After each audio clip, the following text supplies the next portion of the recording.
Good morning to dear students. तो आज हम क्लास 11th का अपकमिंग जो जुलाई का मेगा टेस्ट है उसका सॉल्यूशन देखने वाला है।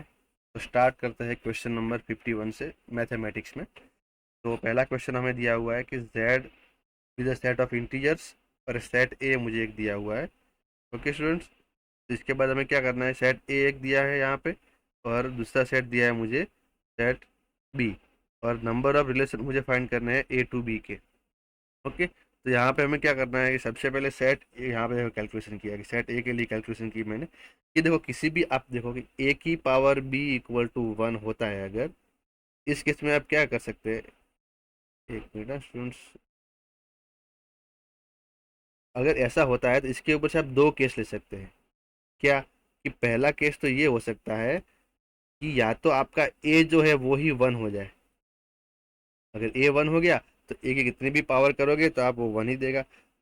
और ये नहीं हुआ तो दूसरा केस आपको ये लेना पड़ेगा कि बी जो है वो 0 है मेरा। अभी जानते हो किसी भी नंबर की जीरो पावर ऑलवेज वन होती है, बट इसमें भी आपको इसके साथ ये कंडीशन लेना पड़ेगा कि ए नॉन जीरो है। मतलब कि एक की पावर बी 1 हो रहा है तो आपको ये दो केस लेने हैं, या तो ए 1 होता है या तो बी 0 होगा। तो यहाँ पे देखिए भी मोड एक्स माइनस 3 1 लिया, या तो ये होगा और में दिया गया है कि पावर 0 होगी इस टाइम का जो बेस है वो नॉन जीरो होना चाहिए। दोनों को सॉल्व कर दिया, मॉड्यूलस निकाला, यहाँ प्लस माइनस आ गया है। ओके स्टूडेंट्स, ओके नेक्स्ट आगे बढ़ते हैं। अभी ये एक्स इक्वल टू, हाँ, तो यहाँ से x की दो वैल्यू मिली मुझे, और यहाँ पर से भी x का एक वैल्यू मिला है क्योंकि जो x माइनस 3 नॉन जीरो है, तो यहाँ से सिर्फ x का एक ही वैल्यू मिला है जो 2 है उसका। ओके, तो फाइनली देखा जाए तो अगर यहाँ दोनों का कंबाइन करके मुझे सेट ए जो मिला है 4,2, उसी तरह सेट बी के लिए अब यहाँ इनइक्वालिटी थी उसको सॉल्व करेंगे आप, तो उसमें से आपको ये मिलेगा और यहाँ x बिलोंग्स टू z है तो आपने सेट बी ले लिया ये वाला। ओके, अब आप जानते हैं कि ए टू बी के कितने रिलेशन बनते हैं यहाँ पे, तो जितने आप ए क्रॉस बी के सबसेट होते हैं। ओके, और सबसेट की संख्या क्या है, 2 raise to n of A cross B. Okay, तो यहाँ पे लिखा हुआ है 2 रेस टू 2 इंटू 3 यानी 2 रेस टू 6, यानी कि मेरा ए आंसर सही है। ओके स्टूडेंट्स, तो यहाँ लिखा हुआ है A64 यानी कि 2 रेस टू 6। नेक्स्ट क्वेश्चन पे आते हैं, क्वेश्चन नंबर 52। ओके, एक फंक्शन दिया हुआ स्टूडेंट्स हमें यहाँ पे, और उसका हमें फाइंड करना है रेंज। ओके, तो यहाँ पे स्टूडेंट्स आप देखेंगे क्या है कि एक बॉक्स एक्स वाला फंक्शन है आपके पास, तो इसके यहाँ पे उसको वाई नाम ले लिया सबसे पहले। और यहाँ क्या किया है कि देखो मैंने यहाँ 1 ऐड किया है और 1 सब्ट्रैक्ट किया है, ताकि क्या हो जाएगा, ये डिनोमिनेटर जैसा ही ऊपर एक टर्म बन जाएगा। ओके, फिर ये पहले इतना टर्म और फिर ये -1, इन दोनों का आप डिनोमिनेटर अलग करें, मतलब इतना टर्म है और इतना -1, तो यहाँ ये 1 हो गया। और फिर इसका सिंप्लीफाई करके आप x माइनस बॉक्स एक्स को मैंने सब्जेक्ट बना लिया यहाँ पे। ओके, तो अब देखो ये वाला जो मेरा है वो फ्रैक्शन पार्ट फंक्शन में गया, मतलब एक्स में से आप उसका बॉक्स निकाल दे रहे हो, तो ये एक फ्रैक्शन पार्ट फंक्शन है और इसका वैल्यू आप जानते हैं कि ऑलवेज 0 से स्ट्रिक्टली 1 में होगा। तो मतलब कि दो कंडीशन आएगी, एक तो क्या ये चीज़ ग्रेटर देन 0 इक्वल 0 लेना है, और दूसरा ये चीज़ लेस देन 1 लेना है। ओके, तो एक्स माइनस बॉक्स का वैल्यू है वाई अपॉन 1 माइनस वाई। एक चीज़ यहाँ दिख गया, वाई 1 नहीं होना चाहिए क्योंकि डिनोमिनेटर 0 हो जाएगा। तो पहला कंडीशन लिया बी वाई अपन 1 माइनस वाई ग्रेटर देन 0 लिया, यहाँ से वाई का वैल्यू 0 है, यहाँ से वाई का वैल्यू 1 है। नंबर लाइन बनाएंगे, आप चेक करेंगे तो पॉजिटिव मिलेगा 0 से 1 में। अच्छा, 1 पे ओपन रखना है स्टूडेंट्स, क्योंकि 1 पे जो है आपका डिनोमिनेटर 0 हो जाए। तो यहाँ से आपको मिला है क्लोज 0 से ओपन 1। ओके, दूसरा केस ये है कि दोनों का हमें इंटरसेक्शन लेना है कि ये भी लेस देन 1 होना भी जरूरी है। तो दूसरा केस हमने नीचे सॉल्व किया है यहाँ पे, ये वाला देखेंगे आप स्टूडेंट्स कि यहाँ खत्म हुआ फर्स्ट और यहाँ से सेकंड चालू हुआ, यहाँ ये यहाँ तक था क्वेश्चन। ओके, तो यहाँ वाई अपन 1 माइनस वाई लेस देन 1, उसको सॉल्व किया -1 इधर लाके, यहाँ से वाई का वैल्यू 1/2 और 1 मिलेगा, मतलब 1/2 और 1 पे टूटेगा, और ये पॉजिटिव चाहिए, तो यानी ये दोनों केस आपके चेक कर सकते हैं आप नंबर लेके, तो यहाँ से ये और ये मिलेगा। ओके, अब हमें लेना है दोनों का इंटरसेक्शन, तो यहाँ से क्लोज 0 to 1 मिला हुआ है मुझे, क्लोज 0 टू ओपन 1। और यहाँ से आप देखेंगे तो ये केस तो कैंसिल ही हो गया y ग्रेटर देन 1 वाला, क्योंकि ये 0 से 1 में है, और y लेस देन 1/2 है। इन दोनों का आप इंटरसेक्शन लेने जाएंगे स्टूडेंट्स, तो आपको फाइनल आंसर ये मिल जाएगा कि क्लोज 0 टू ओपन 1/2, यानी कि सी ऑप्शन मेरा सही रहेगा। तो ऊपर जाके देख लेते हैं कि मेरा ये सी ऑप्शन है, क्लोज 0 टू 1/2। नेक्स्ट क्वेश्चन आते हैं हम स्टूडेंट्स 53 क्वेश्चन पे। ओके, इसमें क्या है, दो फंक्शन दिए F X and G X, और पूछा गया है भी कॉमन डोमेन क्या होगा F upon G and G upon F का। तो स्टूडेंट सबसे पहले आप देखें एफ एक्स जो रूट एक्स फंक्शन, इसका डोमेन क्या होगा, close zero to infinity, square root है तो अंदर एक्स नेगेटिव नहीं होना चाहिए। और ये वाला जी एक्स जो है उसके लिए कंडीशन क्या होगी, मेरा वन माइनस एक्स जो स्टूडेंट्स है वो आपका ग्रेटर इक्वल टू जीरो होना चाहिए। इसको सॉल्व करेंगे तो ये हो गया X less than equal to one, मतलब कि जी का डोमेन आपका हो गया minus infinity to close one. Okay, तो सबसे पहले आप जब भी दो फंक्शन के कोई भी ऑपरेशन करते हैं, चाहे वो प्लस माइनस हो या डिफरेंस हो या मल्टीप्लिकेशन या डिवीजन हो या एफ अपॉन जी हो, ठीक है, उसके लिए सबसे पहला कंडीशन तो आपको दोनों डोमेन का इंटरसेक्शन लेना होता है। तो ये जीरो टू इन्फिनिटी है, ये माइनस इन्फिनिटी टू वन है, दोनों का इंटरसेक्शन आप नंबर लाइन लेके भी चेक कर सकते हैं। यहाँ पे यहाँ पे है ज़ीरो, यहाँ पे है वन, तो ये बोल रहा है जीरो टू इन्फिनिटी में, यहाँ है माइनस इन्फिनिटी टू वन, यानी कॉमन ये मिल गया। तो यहाँ लिखा है डोमेन इंटरसेक्शन आ जीरो टू वन। बट आपको अगर एफ अपॉन जी डिफाइन करना है स्टूडेंट्स, तो इसके लिए कंडीशन क्या है, एफ अपॉन जी के लिए आपको इन कॉमन इंटरसेक्शन तो लेना है, बट उसमें से ऐसे नंबर भी माइनस कर देंगे जो डिनोमिनेटर जी एक्स को जीरो बनाएंगे। अभी जी एक्स को जीरो कौन बनाएगा, सिर्फ एक्स इक्वल टू वन ही बनाएगा, तो इसमें से आपको वन माइनस कर दिया, यानी वन पे वो ओपन हो जाएगा। सिमिलरली ये भी यहाँ पे जीरो पे ओपन हो जाएगा। तो फाइनली अगर इन दोनों का आप इंटरसेक्शन रखने जाएंगे तो कॉमन डोमेन आपको मिलेगा open zero to open one, open zero to open one. Okay, तो सी ऑप्शन मेरा यहाँ पे सही हो गया, देख सकते हैं open zero to one. Okay, next question है हमारा 54। एक फंक्शन दिया गया स्टूडेंट्स जिसमें दो फंक्शन का एडिशन है और उसका मुझे कॉमन मतलब डोमेन फाइंड करना है। तो पहला तो सिंपल चीज़ है भाई, ये चीज़ है तो डिनोमिनेटर जीरो नहीं होना चाहिए, यानी x not equal two plus minus two, मतलब पूरा आर ले सकते हैं आप, उसमें से प्लस माइनस टू आपको नहीं लेना है।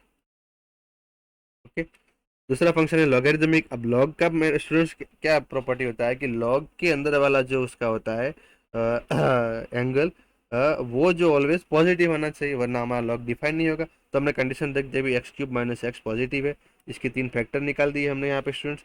कि यहाँ पे देखे आप देख सकते हैं, ये मैंने एरो किया, तो यह एक्स क्यूब माइनस एक्स का x, x minus one, x plus one, तीन वैल्यू मिलेगी, जीरो यहाँ पे वन, यहाँ पे माइनस वन।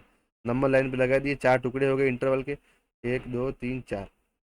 अब यहाँ पे इसको पॉजिटिव साइन आप चेक कर लीजिए चारों ऑप्शन में से, मतलब इन चारों इंटरवल में, तो आपको ये वाला एक यहाँ पे पॉजिटिव मिलेगा, दूसरा है यहाँ पे पॉजिटिव।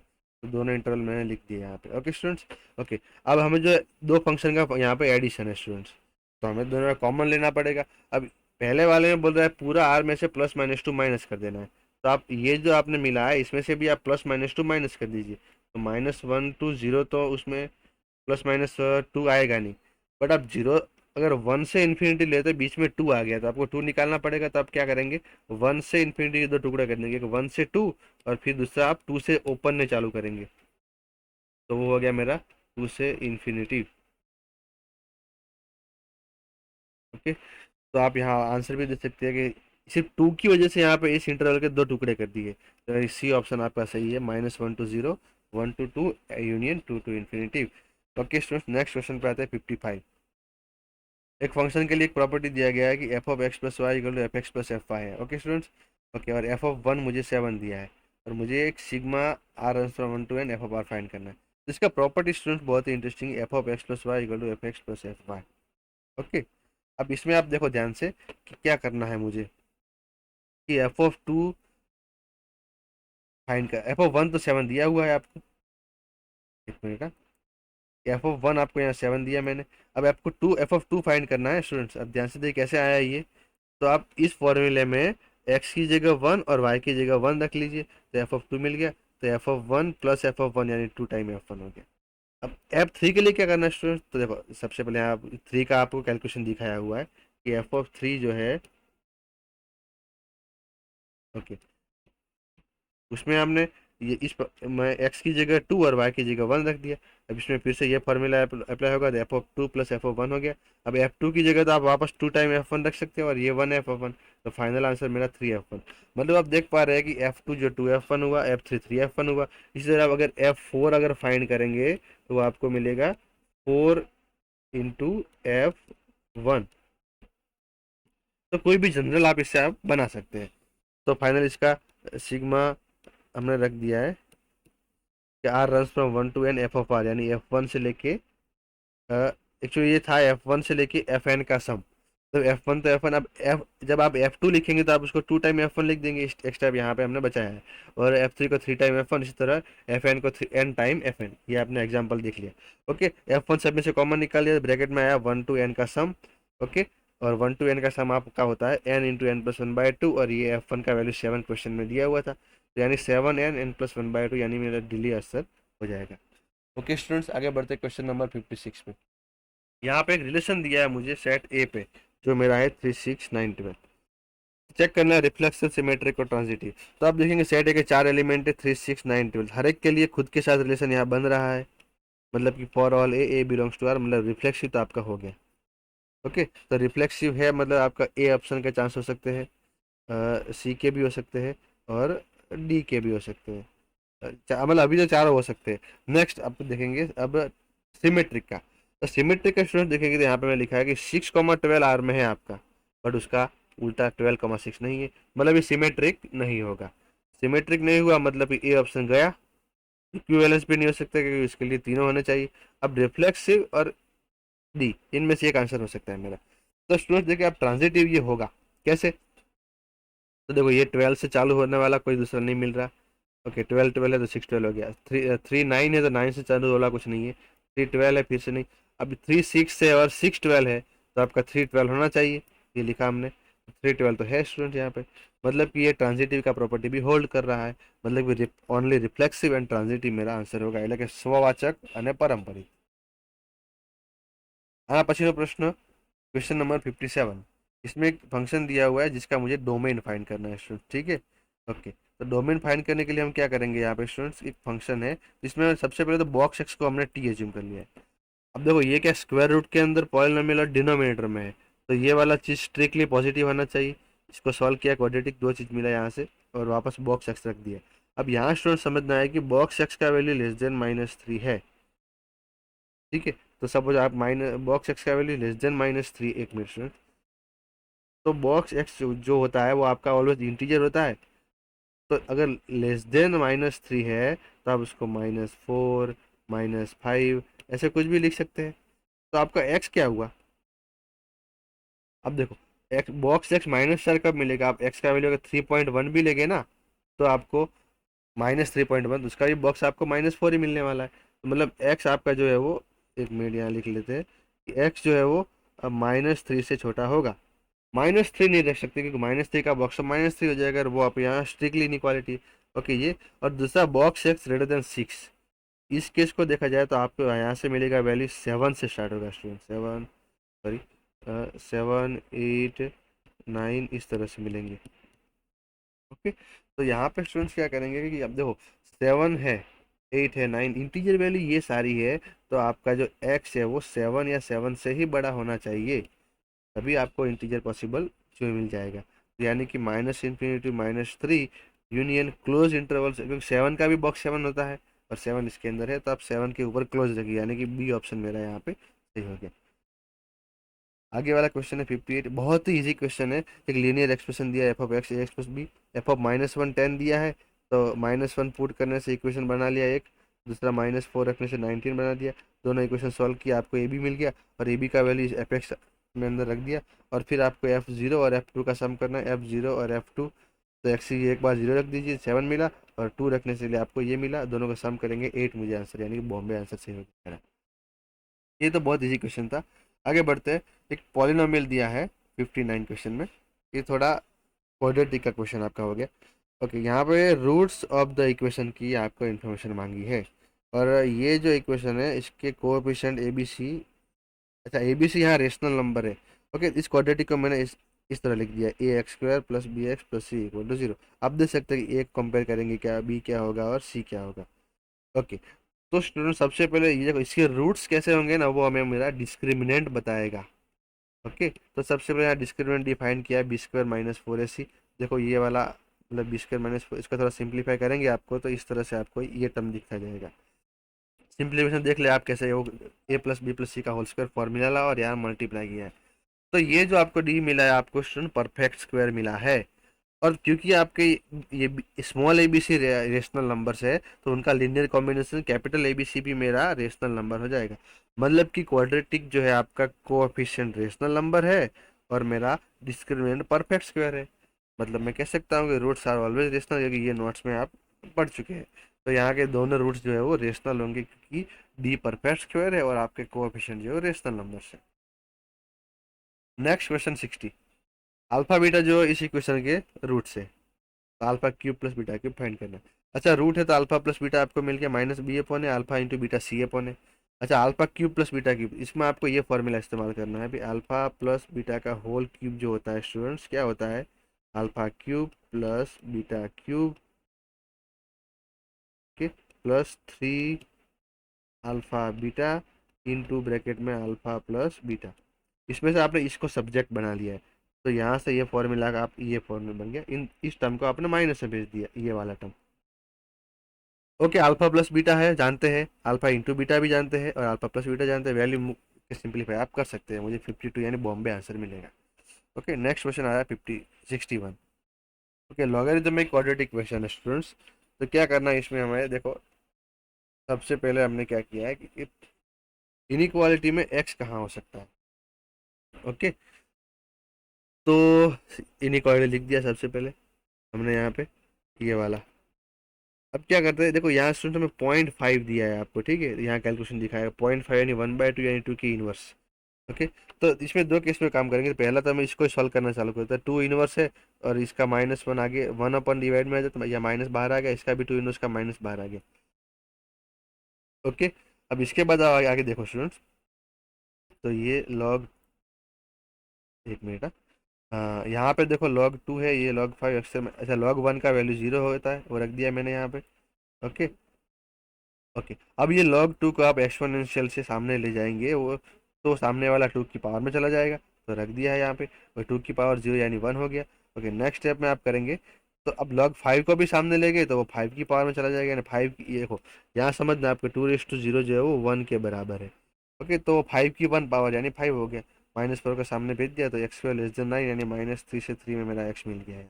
ओके, और दूसरा कंडीशन मैंने क्या लिया स्टूडेंट, देखो कि यहाँ ड्यूअल टाइम लॉग अप्लाइड है, तो देखो ये वाला लॉग आपको डिफाइन करना है बाहर वाला, इसके लिए आपको ये पूरा चीज़ पॉजिटिव बनाना पड़ेगा।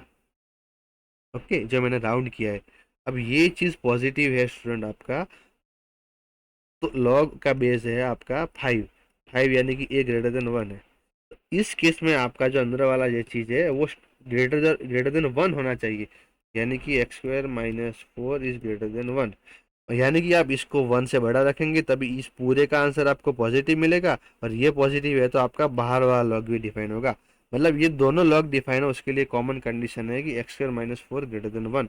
वो यहाँ पे सॉल्व किया है तो वहाँ से मुझे ये मिले। अब दोनों का इंटरसेक्शन आप लेके देख सकते हैं कि ये -3 से 3 में है और ये इस तरह से, तो दोनों का इंटरसेक्शन मुझे ये मिल जाएगा, यानी कि मेरा बॉम्बे आंसर यहाँ पे सही रहेगा। इंटरसेक्शन नहीं, दोनों का common region. Okay, next 60 question. बहुत इजी क्वेश्चन, यहाँ पे बोला गया है कि quadratic question possess more than 2 roots, यानी कि ગુજરાતીમાં જોઈએ તો આ સમીકરણને બે કરતા વધારે બીજ છે।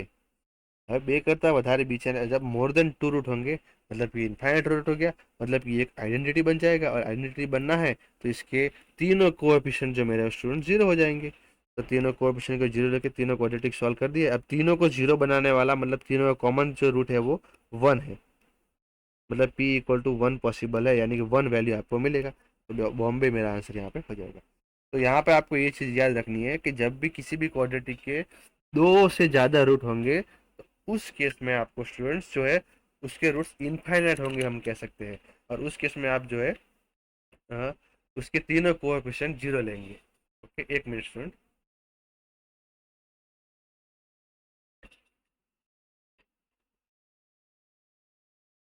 आगे बढ़ते क्वेश्चन नंबर 63 पे। यहाँ पे क्या बोला गया स्टूडेंट्स कि अल्फा और बीटा जो है वो हमारे क्वाड्रेटिक इक्वेशन के रूट है, तो हमें एक नया पॉलिनोमियल ऐसा जनरेट करना है क्वाड्रेटिक जिसके रूट ये दोनों हो। ओके, ठीक है, तो स्टूडेंट देखिए हम क्या करते हैं, अल्फा बीटा इसके रूट से, यहाँ से alpha plus beta minus B upon A alpha into beta C upon A. अब आपको जो भी आप जानते हैं कि सपोज मुझे नया क्वाड्रेटिक बनाना है जिसके रूट्स m और n है, तो क्वाड्रेटिक क्या होता है, x² - m + n time x plus m into n equal to 0। इस तरह से आप ये फॉर्मूला जानते होंगे। मतलब कि जो आपको नए रूट दिए उनका सम और मल्टीप्लिकेशन फाइंड कर लीजिए।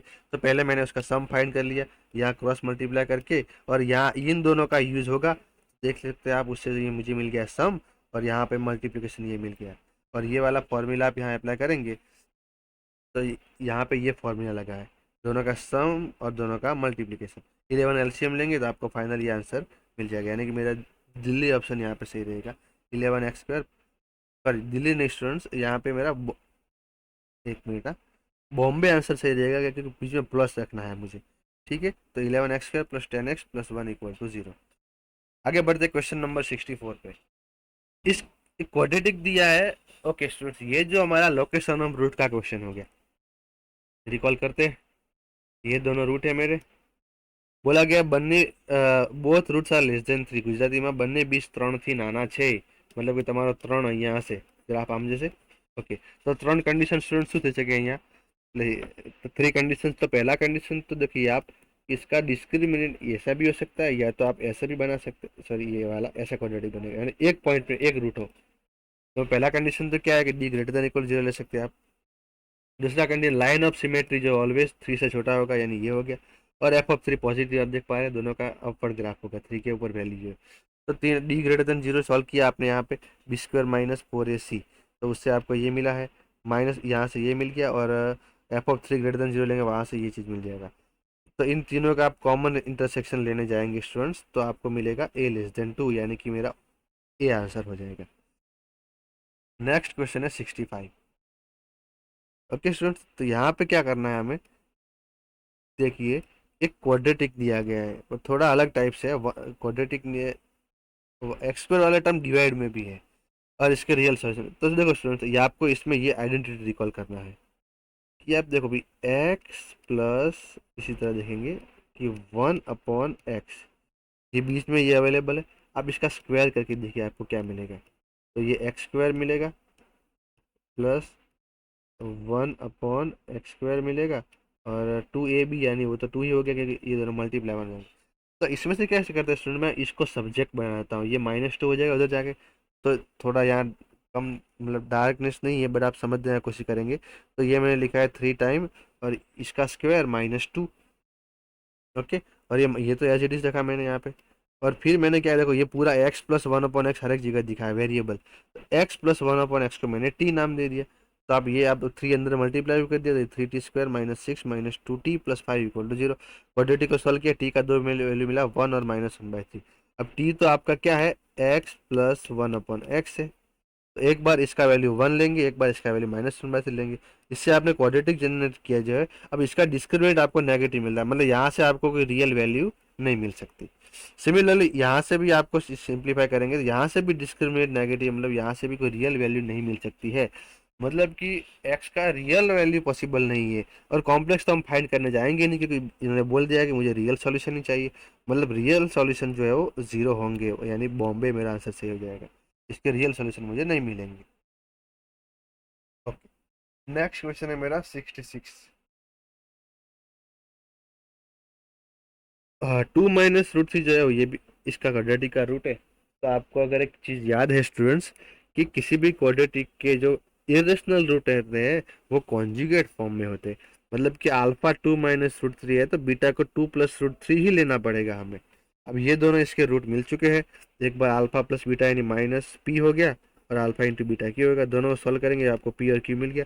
अब ऑप्शन से चेक कर लीजिए कि पी और की ये जो वैल्यू है वो किस इक्वेशन को सेटिस्फाई कर रही है। तो मैंने यहाँ बी ऑप्शन को चेक कर लिया, जो इसको सेटिस्फाई कर रहा है, तो मेरा आंसर हो जाएगा बॉम्बे। ओके, नेक्स्ट क्वेश्चन है, बहुत इजी है, कि एक क्वाड्रेटिक का रेंज फाइंड करना है, रिस्ट्रिक्शन कुछ है नहीं। Okay, x² minus 5x plus 6 है मेरा, और यहाँ x² का कोएफिशिएंट जो पॉजिटिव है, यानी ग्राफ जो अपवर्ड बनेगा, जो फिगर में भी दिया हुआ है, फिर भी देख लेते हैं। ओके, इसके 2 रूट हो सकते हैं इस तरह से। Okay, line of symmetry. Okay, आप जानते हैं, देखो इस ग्राफ का ये ऊपर तो इनफाइनाइट तक जा सकता है, मतलब कि इसका जो है वो हाईएस्ट वैल्यू तो इनफाइनाइट जाएगा, और ये ग्राफ जो है लोएस्ट वैल्यू यहाँ पे मिलेगा। तो आप जानते हैं ये पॉइंट क्या होता है, -b/2a, और कॉमा है वो -d/4a। मतलब कि आपको जो लिस्ट वैल्यू, मिनिमम वैल्यू, कम से कम वैल्यू -d/4 ये मिलेगी। तो आप अगर ये नोट में भी लिखवाया हुआ है, वरना आप ग्राफ से यहाँ फील तो कर ही पा रहे कि इसका वैल्यू भी -d/4 से लेके अपवर्ड इन्फिनिट तक जा सकता है। तो मैंने इसका रेंज लगा दिया -d/4 से इन्फिनिटी। डी आपका डिस्क्रिमिनेंट है, आप निकाल दीजिए। बी स्क्वायर यानी -5 का स्क्वायर 25, और -4ac यानी 4 6 या 24, यानी कि मुझे डिस्क्रिमिनेंट 1 मिल गया है। तो -1/4 टू इन्फिनिटी क्लोज, यानी कि मेरा बॉम्बे आंसर सही हो जाएगा। नेक्स्ट क्वेश्चन है हमारा 68। अभी हम यहाँ पे ट्रिग्नोमेट्री में आ चुके हैं। तो पहला ही क्वेश्चन बहुत इजी है कि रेडियन मेजर दिया है, आपको डिग्री में कन्वर्ट करना है। तो रेडियन से डिग्री में जाना है तो 180 अपन पाई से मल्टीप्लाई कर दिए, डिग्री में कन्वर्ट हो गया। ओके, पाई का वैल्यू रख दिया 22/7। अब इसका थोड़ा आप डिवीजन वगैरह करेंगे तो आपको ऐसा टर्म आपको मिल जाएगा 25220/11। अब इससे आप डिवीजन करेंगे तो इतना इंटीजर पोर्शन निकल गया, 1/11 बचा है। अब उस डिग्री को हमने सेकंड में, मिनट में ले गए तो 60 से मल्टीप्लाई कर दिया है।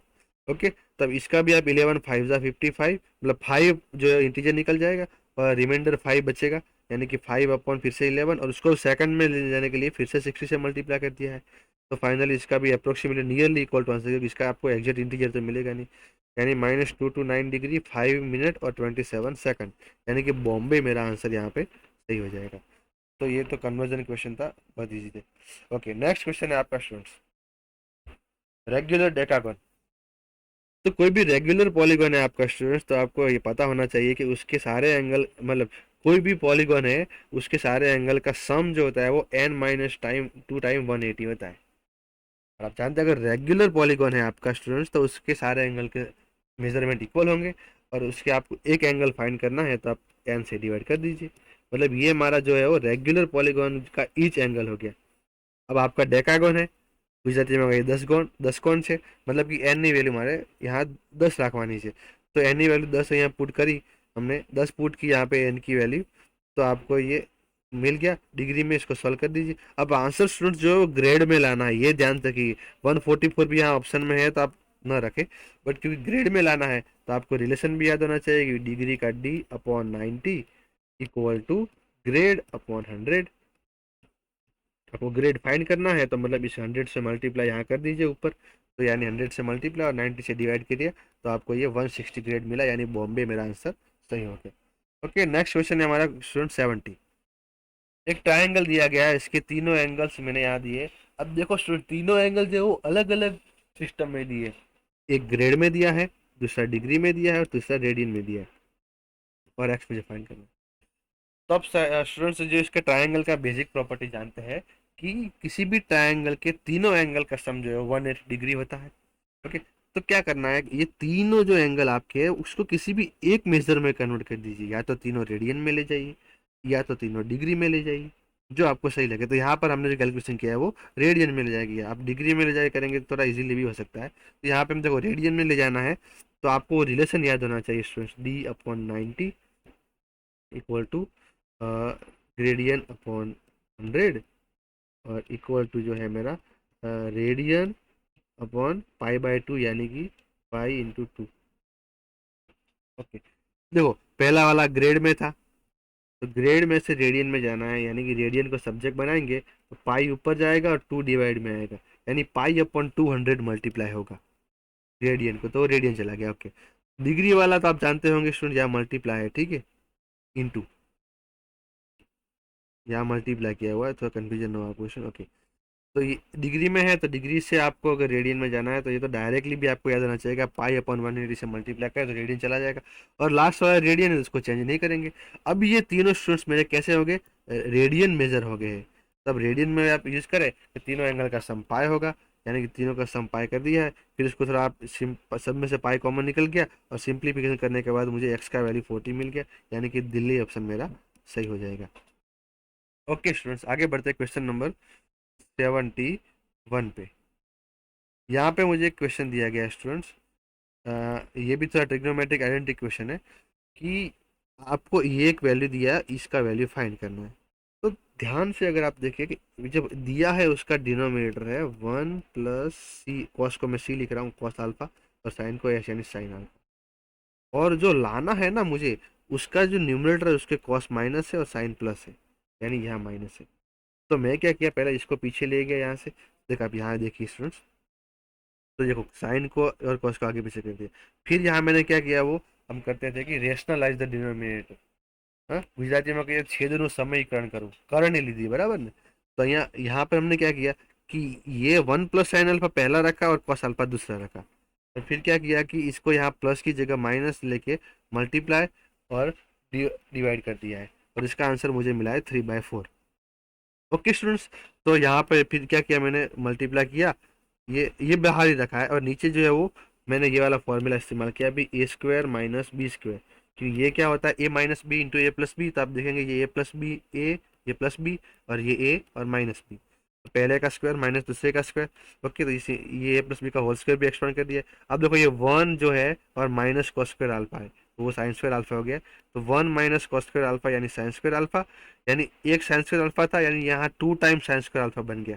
फिर 2 साइन अल्फा कॉमन लिया मैंने, तो यहाँ 1 बचेगा, और उस 2 साइन स्क्वायर अल्फा में साइन अल्फा बचेगा। ओके स्टूडेंट्स, और न्यूमरेटर को हमने अब तो कोई डिस्टर्बेंस किया ही नहीं, अब 2 साइन अल्फा ऊपर नीचे कट जाएगा, और जो क्वेश्चन में दिया था वही मुझे मिल जाएगा, यानी उसका वैल्यू 3/4 ही होगा। दूसरी भाषा में कह सकते हैं कि ये दोनों चीजें इक्वल है। ओके स्टूडेंट्स, तो आगे बढ़ते हैं क्वेश्चन नंबर 72 पे। एक क्वेश्चन है y = इस तरह से दिया हुआ है, तो ये इसका मिनिमम वैल्यू मुझे फाइंड करना है। तो यहाँ पर a+b का होल स्क्वायर लगाया है, यहाँ पर भी a+b का होल स्क्वायर लगा दिया है। ये यहाँ पर थोड़ा कंफ्यूजन ना हो स्टूडेंट्स, यहाँ पर मैंने एस एक्स लिखा है वो साइन एक्स को रिप्रेजेंट कर रहा है, और सी एक्स जो लिखा है वो कॉस एक्स को रिप्रेजेंट कर रहा है, ताकि वो क्या इतना शॉर्ट लिखावट शॉर्ट हो जाए हमारी। देखो, तो यहाँ पर स्टूडेंट देखो sine square x plus cos square x जो है वो यहाँ लिखा भी इसमें, ये 2 + 2 4 हो गया, क्योंकि साइन और कॉसेक तो रेसिप्रोकल है, तो उनका मल्टीप्लीकेशन 1 हो जाता है। और सिमिलरली cos x और sec x भी रेसिप्रोकल है, तो उनका मल्टीप्लाई 1, यानी ये मिडिल टर्म जो होता है a² + 2ab वो 2 ही हो जाएगा आपका। फिर थोड़ा सिंप्लीफाई किया, sin² + cos² 1 हो गया है। और ये जो आपका cos x² और cos x² जो था, उसको मैंने जो है वो 10 क्वार्ट में कन्वर्ट कर दिया है। तो यहाँ लास्ट मुझे यहाँ तक मिला था, ठीक है। 4 + 1 5 + 1 6, और ये sin² + cos² का भी 1 हो गया।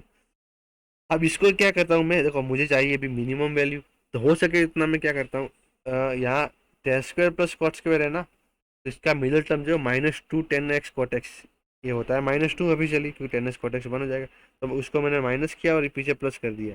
यहाँ पर भी आप देखें तो 10x × cot x था, बट उनका मल्टीप्लिकेशन 1 हो गया, तो मैंने वो नहीं लिखा है। तो मतलब ये चीज़ माइनस की और प्लस की, ये अब इससे क्या हो गया कि ये जो पूरा है बीच इतना टर्म जो मेरा है वो परफेक्ट स्क्वायर बन चुका है। आप देख पा रहे हैं, एरो में कर रहा हूँ, इतना जो टर्म मेरा परफेक्ट स्क्वायर बन चुका है। तो 10x - cot x का स्क्वायर 7, और ये +2 9 हो गया। अब आप देखेंगे कि ये चीज़ तो परफेक्ट स्क्वायर तो ऑलवेज ग्रेटर इक्वल टू 0 होगा, और यहाँ पे 9 तो था ही, मतलब ये पूरा y जो है मेरा ग्रेटर इक्वल टू 9 हो गया। यानी मिनिमम वैल्यू तो 9 है, मतलब ये आप कह सकते हैं 9 या 9 से बड़ा नहीं, 9 से इन्फिनिटी, यानी मिनिमम वैल्यू मेरा है वो सी ऑप्शन है, 9 हो जाएगा। आगे बढ़ते क्वेश्चन नंबर 73। हाँ, ये थोड़ा आपको इसमें एंगल वाला ज्ञान होना चाहिए कि कहाँ पे कौन सा एंगल होता है। तो पहला है अभी 117 π/2। तो आप सोच सकते हैं 117 π/2 कहाँ होगा। तो देखो, ये 4k + 1 π/2 यहाँ होता है, और नीचे का भी आप जानते, तो इससे चेकिंग कर लेते हैं हम कि जो 117 π/2, अब इसको 4 से डिवाइड करो 117 को, तो 4 3 जा नहीं करेंगे, 2 जा ही करना पड़ेगा, 4 2 जा 8, 3 बचा 37, यानी 4 9 जा 36, रिमाइंडर 1 बचा है इसमें। यानी 117 जो आपका है, 117 जो है आपका, उसको आप 29 × 4 + 1 लिख पाएंगे। यानी ये वाला इस बैठ गया है, मतलब ये जो मेरा 117 π/2 यहाँ पे होगा। ओके, और वहाँ पे पॉइंट क्या होता है स्टूडेंट्स, तो 0, 1। तो साइन जो है वो y कोऑर्डिनेट प्रेजेंट करता है, मतलब इसका वैल्यू जो है 1 हो चुका है। तो स्टूडेंट ये इस तरह से आपको समझना पड़ेगा। और cos तो π/2 पे 0 होता है, ये तो 0 लिख दिया है। अब यहाँ देखो, यहाँ स्टूडेंट्स हमें कंफ्यूजन हो सकता है क्या, कि यहाँ पे मैंने आपको दिया है sin² 48 π/2। अब ये देखो, ये इवन नंबर है, तो ये तो 2 से डिवाइड हो जाएगा, यानी 48 π/2, यानी कि ये है 24 पाई। 24 पाई यहाँ पे होगा स्टूडेंट्स, ओके, और यहाँ पे तो भी क्या होता है 1,0, यानी कि साइन तो 0 हो गया, और यहाँ पर भी कॉस 1 हो गया, यानी कि 0² प्लस 1²। भाई तो आंसर से हो गया 4 मेरा सी। ओके, नेक्स्ट क्वेश्चन है हमारा 74। ओके, साइन 5 पाई/12 का वैल्यू फाइंड करना है यूजिंग सुटेबल आइडेंटिटी। ओके, तो पहला तो हम ये पता कर लेते हैं कि 5 पाई/12 डिग्री कितना है, ताकि मुझे आइडिया आए। तो सबसे पहले उसको डिग्री में कन्वर्ट करने के लिए क्या किया, 180/पाई से मल्टीप्लाई कर दिया, ये कुछ नहीं है। ओके, 180/पाई से मल्टीप्लाई किया, फाइनल सिंप्लीफाई 75 डिग्री हो गया। तो देखो साइन मुझे 75 फाइंड करना है, अभी इसका मतलब मैं कह सकता हूँ ना, साइन 75। अब आइडेंटिटी के लिए तो क्या है, जब 75 को मैंने तोड़ दिया है दो एंगल में, 30 + 45, क्योंकि 30 का वैल्यू भी आप जानते हैं और 45 का भी आप जानते हैं। तो यहाँ पे मैंने ये वाला आइडेंट फॉर्मूला इस्तेमाल किया जो आप जानते हैं, साइन A+B का। ओके, तो साइन 75 साइन 30 + 45, तो साइन ए यानी साइन 30, तो 1/2, और कॉस बी तो यानी कॉस 45 यानी 1/√2, फिर कॉस ए यानी कि कॉस 30 यानी 1/3 √3/2, और साइन बी यानी कि 1/√2। सिंप्लीफाइड कर दिया, डिनोमीटर एक जैसा कर दिए। और यहाँ क्या, देखो ऑप्शन में भी √2 डिवाइड में है, 2√2 नहीं है, इसलिए डी ऑप्शन आते आते रह गया। ओके, तो यहाँ पे ध्यान रखना। अब क्या करते हैं, अभी रेशनलाइज कर दिया, गुजराती में कहिए समयीकरण। तो √2 से ऊपर नीचे मल्टीप्लाई कर देंगे तो मुझे ये मिल जाएगा आंसर, यानी कि मेरा चेन्नई आंसर सही। नेक्स्ट क्वेश्चन है मेरा 75, यानी लास्ट क्वेश्चन ट्रिग्नोमेट्री का आपका। इसमें आपको क्या दिया गया है students, cosec x plus cot x m दिया है, तो आपको cos x फाइंड करना है। आपको ये अगर आइडेंटिटी याद आ रही है, cosec square x minus cot square x equal to 1। इसमें भी आप a² - b² वाला यूज करें, तो इसका होता है a-b × a+b। ओके, तो यहाँ मैंने दोनों का प्लस m दिया है, तो cosec x minus cot x जो 1/m हो जाएगा, देख सकते हैं आप। अब दोनों इक्वेशन को मैंने ऐड किया तो cot x चला गया, और ये हो गया। ओके, यहाँ से ये क्या हो जाएगा, m² प्लस 1/m, ये cosec x का वैल्यू है। sin x के लिए क्या, और यहाँ पे सामने वाला 2 जो है वो यहाँ से वो 2 डिवाइड में आएगा, तो ये मुझे मिलेगा cosec x का वैल्यू। अब cos में जाना है स्टूडेंट, तो cosec से साइन में चले जाइए और साइन से cos में। तो cosec x का रेसिप्रोकल साइन होता है, साइन x मिल गया। फिर ये आइडेंटिटी इस्तेमाल किया, cos² = 1 minus sin²x, sin x का वैल्यू रख के सिंप्लीफाइड किया, तो cos x मुझे मिल गया m² - 1/m² + 1, यानी कि बॉम्बे आंसर मेरा यहाँ पे सही हो गया। ओके स्टूडेंट्स, तो यहाँ पे मेरा सॉल्यूशन खत्म होता है। मिलते हैं नेक्स्ट, तब तक के लिए thank you, bye bye, have a good day, और जय श्री कृष्ण। मिलते हैं यहाँ स्टूडेंट्स, फर्स्ट पेज पे आते हैं हम पहले से, जहाँ से हमने स्टार्ट किया था।